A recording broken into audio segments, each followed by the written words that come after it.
Guys, thank you for coming. My name is Kevin Walsh. I lead the sports and entertainment program for Merrill Lynch. We have about 600 advisors across the country who advise athletes and entertainers and people in the industry about their business and about their lives. And we train them. We continue to educate them over time about topics that are important to people in the sports and entertainment industry. And we're so happy that all of you came today. And I think you're going to enjoy the presentation that we have. One quick plug before we get started. We do have the sports and entertainment group. As I mentioned, those are financial advisors across the country. We also have both commercial and retail banking. So we have checking accounts and everything from that to loans. We also do investment banking, where we advise people on select opportunities around buying, selling, and operating teams and stadiums. So I just wanted to get that out there before we get started.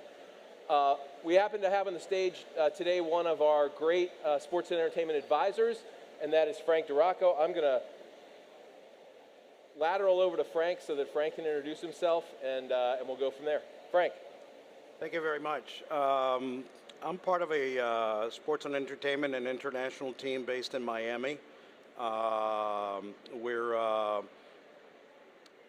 basically about 30% US-based clientele, 70% international. I joined the firm in 1981, so I've been with the firm for a long, long time. And our specialization is structuring, wealth planning, and asset management. I'm personally a senior portfolio manager, and I do more of the investing side of the work in our team. Great. And now Michael is one of our tax experts at the firm. Michael, do you want to talk about your background and introduce yourself? Well, I've been working with sports figures and entertainers for over 30 years. I'm a tax nerd. My job is to make sure that they stay compliant, that they understand all the opportunities that are available for them to reduce their tax exposure. We also do quite a bit of work around their philanthropy, their charitable interests, and we also do quite a bit of work. Once an athlete starts to acquire assets, we do a lot of work around asset protection to make sure that those assets stay their assets. And last but not least, we have Jeff Cameron, who probably needs no introduction to many of you in the crowd. But Jeff, would you mind introducing yourself? I'm Jeff Cameron. I think that's for you, by the way. Yeah. I choose to. I just retired, about a season ago, and it's been a great run. And now I'm transitioning to my next part of my career and building a business. So hence I'm with these three amazing guys. So thank you. Thanks, Jeff. So I'm going to start with you. Can you talk a little bit about your early experience, your early life around finances and what it felt like to begin to make money? Give us a little bit of a sense of where you started and where you got to at the beginning of your career. Yeah, I'm from Attleboro, Mass, from a working class family where my mom and my dad, construction and in the medical field, nursing. And they're a typical family that just supported my two sisters and myself, and but they didn't come from a financial wealth of, a legacy essentially, or they weren't savvy, and they just took care of us. And my first jump into the professional of my first year at Houston Dynamo was I made $32,000 my first year as a professional, and you're supposed to be looked at as this athlete that brings in all this money, but I was only just covering my rent and trying to do extra appearances so I could have some extra money in my pocket. And it just kept me on the grind like my mom and my dad did, and taught me how to have that hard work and that mentality. And then that season kind of went by, a rookie year, and all of a sudden I've earned this chunk of bonus money, and my first real financial smart move was to pay off my student debt and the loans that my parents took out for me to go to college my first couple of years. So that's my first financial move that allowed me to be successful in making the right steps for my future now. Great. Frank, if we can talk to you from, you just heard Jeff explain kind of what his background was.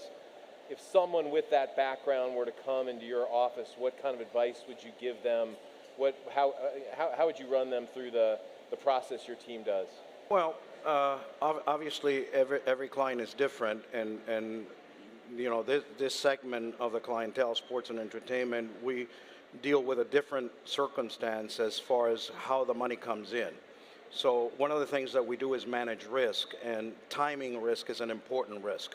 So most people save all their lives, and then when they're 65, they retire. If they're a CEO, they might get a bonus at the end, or they might cash in their 401k or sell their business. In this case, the money is up front. So it skews a little bit the standard practice, because the younger the person, the more the risk. But we have this timing risk, which causes us not to have funds coming in the future, and we have to invest everything at one time, and if the timing is wrong, we're assuming a great amount of risk. And there's an example I always use for clients, which is an extreme example, but if you look at the NASDAQ index, which is technology from 2000 to 2014, 14 years, if you put $1.4 million at the beginning, after 14 years you had $1.4 million, and in between you were down over 50%. If you invested the same amount over the 14 years, you would have $2.6 million. So there's a huge disparity in what the returns look like based on how the money comes in. So the first advice is, you're not the standard type of investor. You have this additional dimension to you that we need to take care of. So we need to skew on the side of conservative, even though the person might be young and it's bringing in a lot of money. Great. Michael, you've actually literally written a white paper around the issues that face early career athletes, mid-career athletes, and late career athletes. What did you hear in Jeff's story that you might also comment on? Well, I compliment Jeff on taking his excess capital and retiring a debt, right? So I know young players, they'd rather take that excess capital and go out and buy a fat car or a big house, and that can often put them into further debt, right? And so it's kind of layering additional problems on them. So first thing I do when I'm with a client is say, okay, you're now starting to acquire capital, you're a young person, you probably don't know anything about taxes, income taxes, and estate planning. And so at a bare minimum, you need to have a last will and testament or revocable trust, because if the bus hits you tomorrow, the assets that you are acquiring now need to somehow pass to your wife or your kids in the way that you want them to. The other thing that these younger players maybe have never filed a tax return before, and now they're playing in a dozen states, so they have that state income tax, they have federal income tax, they go over the pond, and now they've got international tax. And all of this, if you fail in that compliance, can create unbearable penalties and interest that you'll never dig yourself out of. And if a player's worrying about taxes and that's crushing them in their personal life, they probably don't have their head in the game on the field. So I just think that if they start off fresh and clean and they kind of have the right guidance, that relieves their headspace to go out and kill it, on the pitch. Yep, that's great. All right, so Jeff, let's come back to you. So let's talk a little bit about your mid-career and the things you did right and the things you maybe didn't do so right, and what advice would you have for your younger self looking back on it now? If I was going back to my first year, you have to think about where that athlete is. Most players live in the moment, and you don't want to be distracted, and you're not thinking about their future. You're thinking about this year and performing for this season. And it's developing a trust and a support system around you, and to help you advise to make the right decisions. And it's okay to be uncomfortable, to ask. I'm not supposed to know like the expertise of financial, systems and the ins and outs of everything, but it's okay to ask and be advised and really take ownership of your future and who you are, and invest in yourself as a player and as a person, because our careers are finite. You could be a year, it could be, close to 20 years like myself, and I was fortunate enough, but I've also seen players that, they come into the professional ranks and then a year later they got injured or they're out. And are they making the right decisions? Have they built a team around them to support them and on their, afterlife? So for me, it's being aware and really taking ownership. Now, you mentioned as we were going through this that there was a specific issue with a contract that came up. Do you want to share that story? It was an incredible moment in my career, because it was that point in time where I was transitioning over to England, and at this time I had an agent that was probably not had my best interest in me, and nonchalantly he was like, "Jeff, we need a new player contract rep." And over in the UK, you need, at that moment, an updated contract with your agent so the club can submit it to the Premier League and go through there. And without me thinking, I just naturally just signed it without having the thought like, hey, I should have my lawyer look over it, or I trusted this person. And at the end of the day, it was, and added another 5% on the fees that he would get. And fortunate enough, I then stumbled on to my agent, Gary Miller, who's here, who looked out for me, and he was working on behalf of my club in Stoke. And he got me out of a situation where, in that moment, I was just thinking of, I just want to get over there. I just want to play. And not doing my due diligence and going through the contract and making the conscious effort of, hey, letting my team around me to really look it over. That's there to protect me. So. Yeah, that's great. Michael, talk a little bit about the dynamics that are created when an athlete is moving from one country to another, and the kinds of planning that they would need to go into. Yeah, so, well, first is income tax issues, right? So when a player comes over to the U.S. temporarily, and they play in the U.S., they'll have U.S. source income.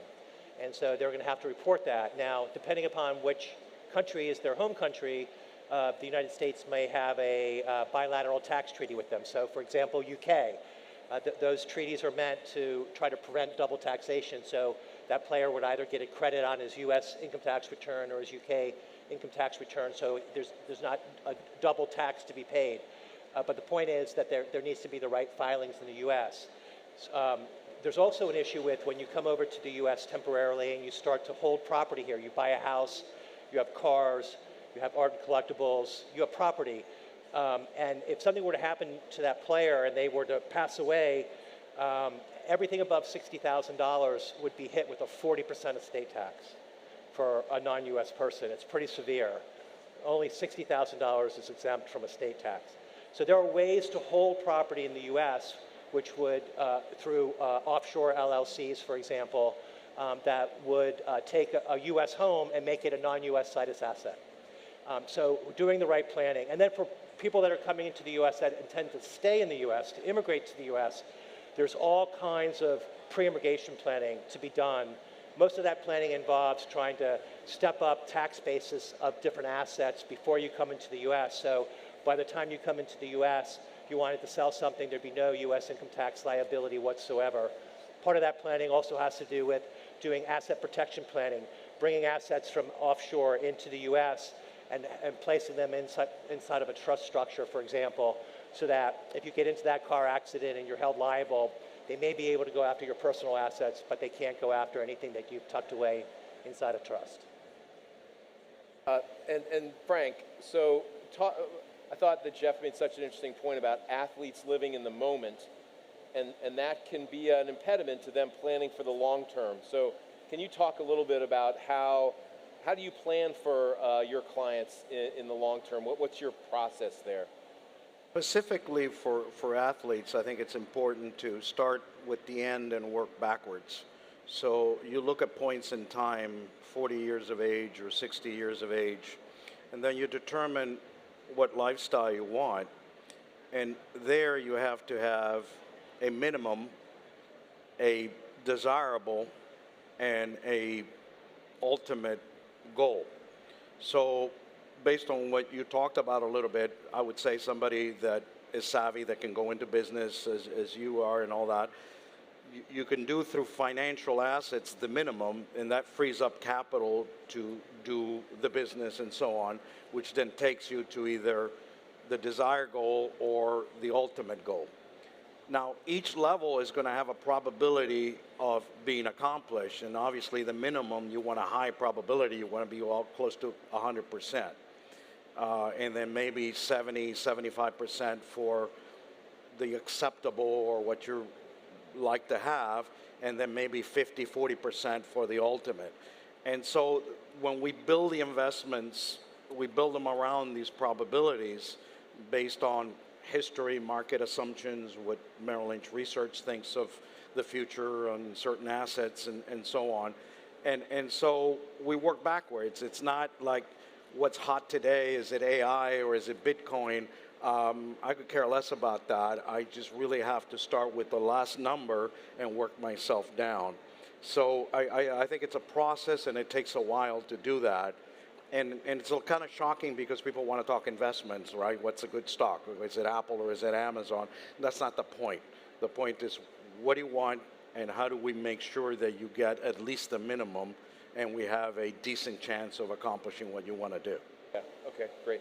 Somebody handed me this remote. I'm not sure what it's going to do, but I'm going to press play and see if maybe it doesn't do anything. Yeah. Okay. Okay, there it is. Okay, Jeff, as we prepared for this, you told some stories about things that teams that you had played on did well in preparing you, and you had some stories about things they didn't do so well. Can you talk a little bit about maybe what teams and or leagues could do to help their athletes? Yeah, I think when I made my first jump over and to Stoke, and I mean, it's a Premier League club, and they just kind of put everything at the table, and they say, hey, there's your banking, you can choose whatever bank you want. Here we have this person, a liaison, to sort out your housing, and pretty much everything you can ask for, because all they care about is you performing on the pitch. So they want to make sure that you're comfortable and make you feel that you're happy and you're adjusted, and that you're not worrying about things on and off the field, and that's distracting you from performing.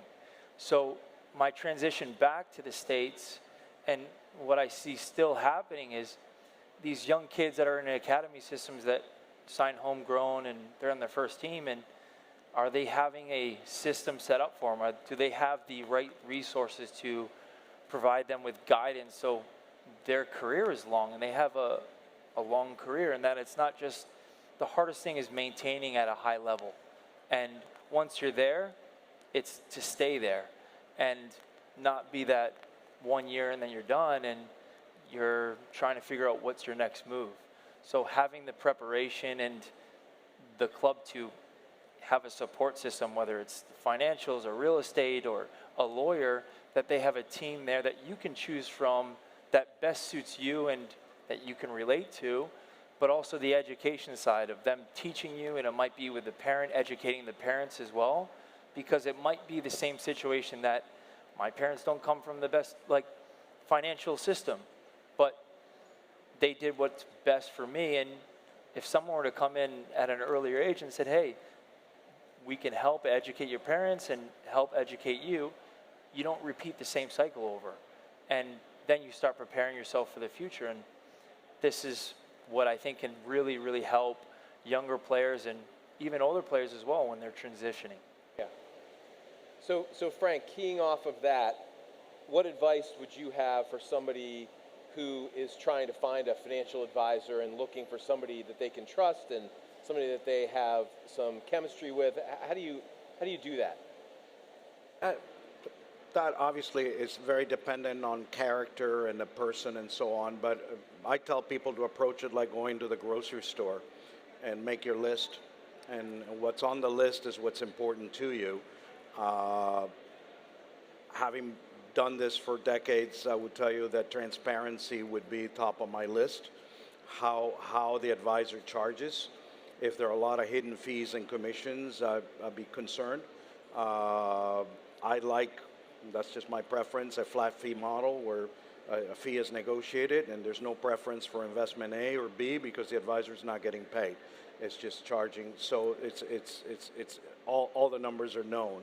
The next thing is obviously somebody that has the time to devote to this because there's a front-loaded process, especially when, as I mentioned, you got to work your way backwards and create a plan. It's a lot of work up front, and a lot of advisors, might try to rush through that because it's kind of a lost leader. We don't get paid by the hour like an attorney, but I think that's important to find the person that's willing to put in the time to talk about all the probabilities.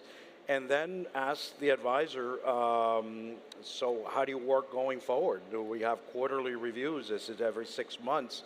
Are you going to call me every time there's some news on the market? Can I bounce ideas off of you?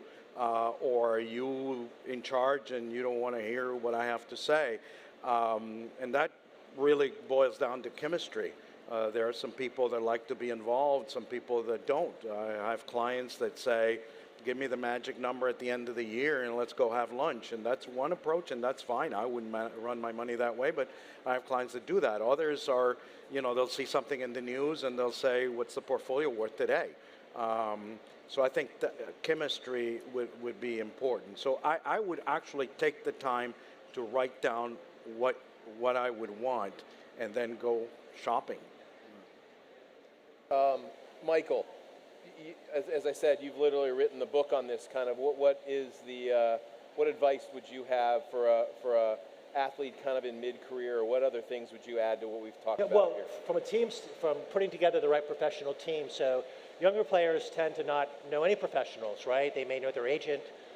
They probably maybe know an attorney, but they don't have an accountant yet. They don't have somebody who's an expert in trust and estates. They don't have somebody that knows international tax law. And so they usually have a posse of friends that they rely upon, maybe other players, and that type of advice is about as good as what you paid for it, right? It can be pretty poor at times. So kind of accepting the fact that you really need to reach out to people that kind of do this professionally, people that you like, that you can get, that you want to sit down and have lunch with is very, very important. But getting the right team in place. So I just give you a quick example. I had a player, a baseball player, had a friend of his, another player, convince him to buy about $1 million of crypto last year. That crypto doesn't even exist anymore. That coin is gone. I don't think if he had gone to us, our advice would be to put it into some, unknown crypto coin that had just launched. But a couple of the teammates had done it. Everybody said it was going to be the next Bitcoin. They were going to make $1 gazillion. And 3 players each lost $1 million very, very quickly.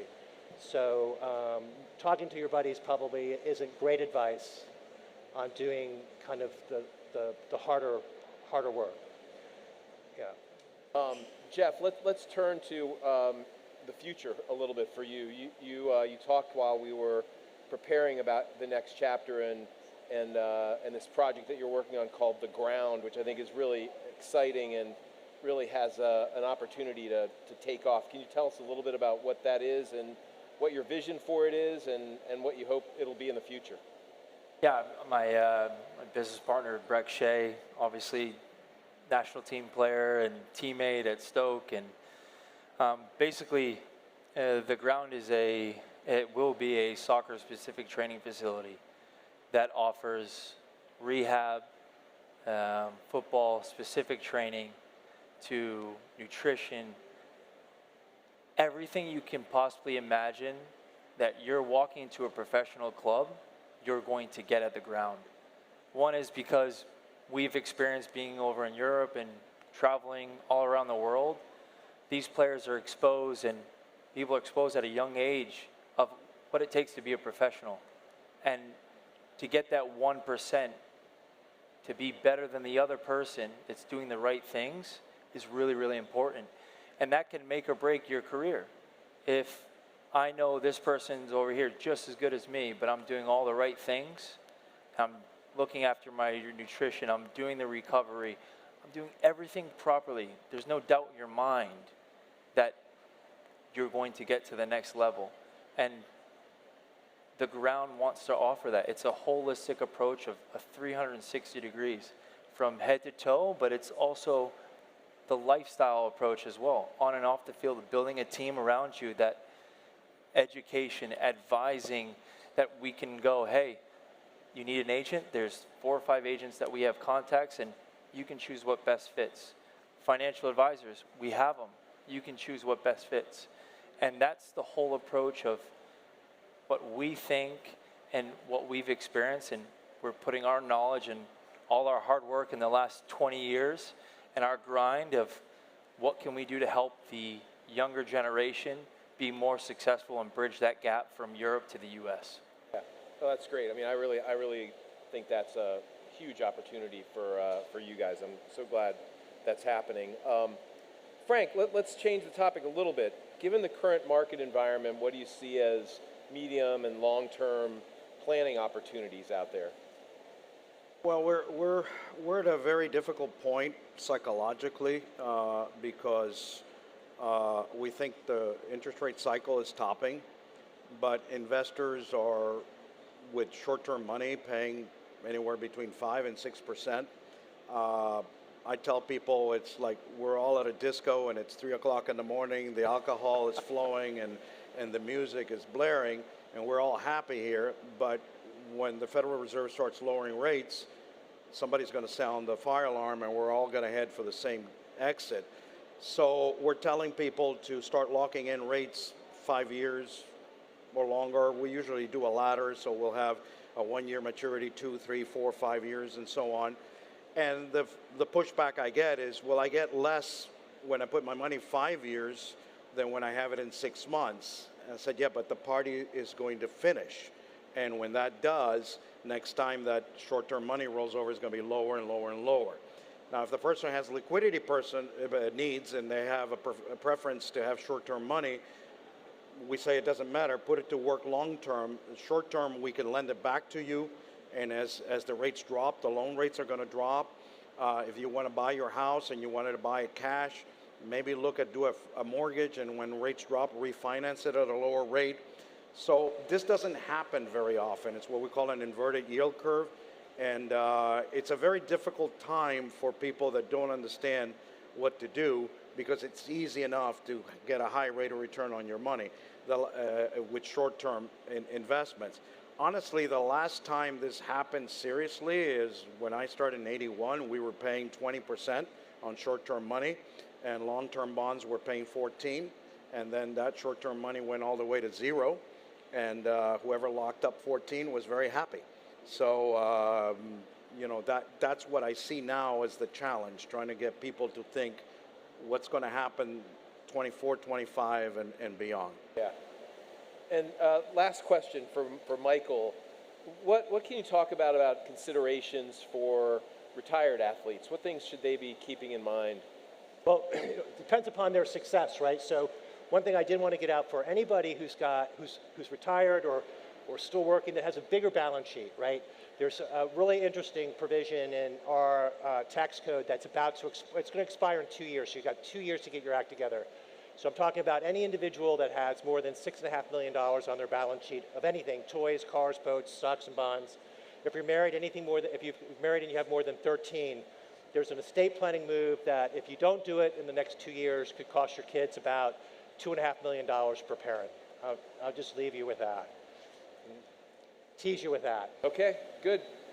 Everybody, thank you for having us. We're happy that you stuck around for this. I want to thank Jeff Cameron. I want to thank Frank Duraco, and I want to thank my friend Michael Duffy for being here with us this afternoon. Thanks, everybody.